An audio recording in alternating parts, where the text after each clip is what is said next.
આ દિવસોમાં ગોંડલ તાલુકો ખૂબ ચર્ચામાં છે। પાટીદાર સમાજના લોકો ગોંડલમાં જે લુખ્ખાઓનો આતંક જોવા મળી રહ્યો છે તેની સામે રોષે ભરાયા છે। થોડાક દિવસ પહેલા પાટીદાર સમાજના તરુણને જે ઢોર મારવામાં આવ્યો છે તે મામલાને લઈને પાટીદાર સમાજના અગ્રણીઓની જે બેઠક મળી હતી, જે બેઠકમાં આરોપીઓનું ઘટનાનું રિકન્સ્ટ્રક્શન કરવામાં આવે તેવી માંગ કરી, પરંતુ પોલીસે હવે તે માંગણી ન સંતોષતા હવે ગોંડલમાં આવતીકાલે નવા જૂની થવાના એંધાણ જોવા મળી રહ્યા છે। તેના મામલે શું કહી રહ્યા છે પાટીદાર સમાજના અગ્રણી રાજુ સખિયા વિગતે વાત કરી। વૈષ્ણવજન તો તેને કહીએ જે પીડ પરાઈ જાનાને રે।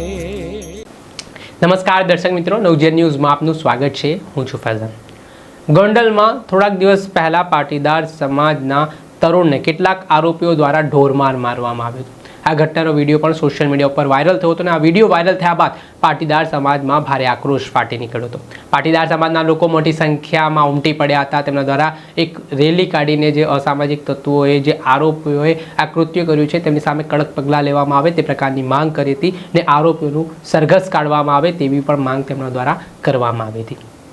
ત્યારે આ ઘટનાના સંદર્ભમાં ગોંડલ પોલીસે આ કેસમાં 2 જેટલા આરોપીઓની ધરપકડ કરી હતી અને આ ઘટનામાં જે પાટીદાર સમાજના અગ્રણીઓની જે મિટિંગ મળી હતી, જે મિટિંગમાં આરોપીઓનો જાહેરમાં વરઘોડો કાઢવામાં આવે તે પ્રકારની માંગ હતી। સાથે જ આરોપીઓનો જે ભૂતકાળમાં ગુના હોય તો તેની સામે પાસા કરવામાં આવે તેવી અલગ અલગ માંગ તેમણે પોલીસ પ્રશાસન સમક્ષ મૂકી હતી, પરંતુ પોલીસ દ્વારા આજે કોર્ટમાં આરોપીઓને હાજર કરવામાં આવતા ત્યારબાદ કોર્ટે જે જ્યુડિશિયલ કસ્ટડીમાં આરોપીને મોકલી દેવા માટેનો હુકમ કર્યો છે તેને લઈને આરોપીઓનું રિકન્સ્ટ્રક્શન પોલીસ દ્વારા કરવામાં ન આવતા પાટીદાર સમાજના લોકો રોષે ભરાયા છે। આ મામલે શું કહી રહ્યા છે પાટીદાર સમાજના અગ્રણી રાજુ સખિયા, શું નારાજગી તેમણે વ્યક્ત કરી છે તે સાંભળી લો। નમસ્કાર। ગયા 2 દિવસ પહેલાં જે બનાવ ગોંડલની અંદર પાટીદારના એક સગીર પુત્ર સાથે થયેલો હતો તે બનાવ સંદર્ભે પાટીદાર આગેવાનોએ એક મિટિંગ રાખેલી હતી, જેમાં હું પણ સામેલ હતો। આ મિટિંગની અંદર એવી અમારી માંગ હતી કે આરોપીઓનું જે ગુજરાત સરકારશ્રીના મુખ્યમંત્રી અને ગૃહમંત્રીશ્રીના આદેશ અનુસાર રિકન્સ્ટ્રક્શન અને એનું સરઘસ કાઢવાની બાબતની અમારી માંગ હતી, જેમાં પોલીસ તંત્ર દ્વારા 2 આરોપીઓને પકડી પાડી અને નામદાર કોર્ટમાં રજૂ કરી જેલ હવાલે કરાયા છે। જેથી એવું લાગી રહ્યું છે કે અમારી પ્રથમ માંગનો જ ફિયાસ્કો પોલીસ દ્વારા કરવામાં આવેલ છે, જે બાબતે અમે ખૂબ અમારી જે આશા હતી એની ઉપર પાણી ફરી વળ્યું હોય એની નિરાશા પણ અમારી અંદર હાલ જોવા મળી રહી છે। આપણે સાંભળ્યા હતા ગોંડલના પાટીદાર સમાજના અગ્રણી રાજુ સખિયા। તેમણે જે વાત કરી છે કે પોલીસ સમક્ષ તેમણે આરોપીનું રિકન્સ્ટ્રક્શન કરવામાં આવે તે પ્રકારની જે માંગ મૂકી હતી તે માંગ સંતોષાઈ નથી, તેમની માંગનો ફિયાસ્કો થયો છે તેને લઈને તેમણે નારાજગી દર્શાવી છે। સાથે જ આ મામલે ગોંડલના જે ઘટના બની છે અને કેટલાક પાટીદાર સમાજના આગેવાનો છે તેઓ મૌન સેવીને બેઠા છે તે મામલે પાટીદાર સમાજના ધર્મેશ બુટાણીએ આ મામલે પોતાનું દર્દ વ્યક્ત કર્યું છે। તેમણે આક્રોશ સાથે વાત કરતાં કહ્યું છે કે પાટીદાર સમાજના અગ્રણીઓને જ્યારે સમાજની જરૂરિયાત છે ત્યારે આગેવાનો છે તે મૌન બેઠા છે અને આંખડા કાન કરી રહ્યા છે। પહેલાં શું કહી રહ્યા છે ધર્મેશ બુટાણી તે સાંભળી લો। જય સરદાર। જે હમણાં હાલ અમારા ગોંડલમાં એક અમારા સમાજનો બનાવ બન્યો છે એ બાબતે અમારા સમાજના જેટલા આગેવાનો છે કેમ બધા ચૂપ છે?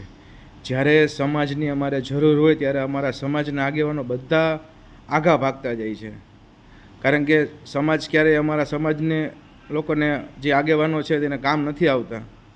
કેમ કામ નથી આવતા એ સમાજને વિચારવાનું છે।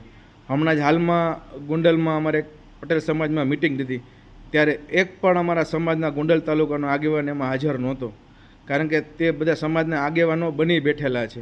જ્યારે સમાજની જરૂર પડે ત્યારે સમાજને તે કામ આવતા નથી।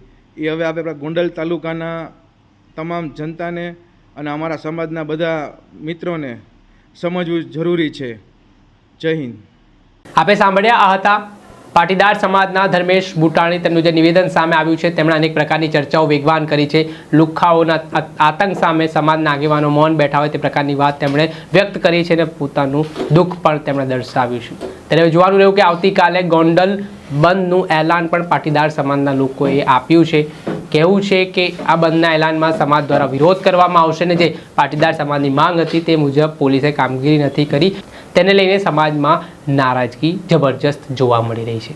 દર્શક મિત્રો, ગોંડલથી જોડાયેલા પડે પડના અપડેટો આપના સુધી પહોંચાડતા રહીશું, એટલે નવજીવન ન્યૂઝની ચેનલને આપ લાઇક કરી લો, સબસ્ક્રાઇબ કરી લો અને શેર કરવાનું ભૂલતા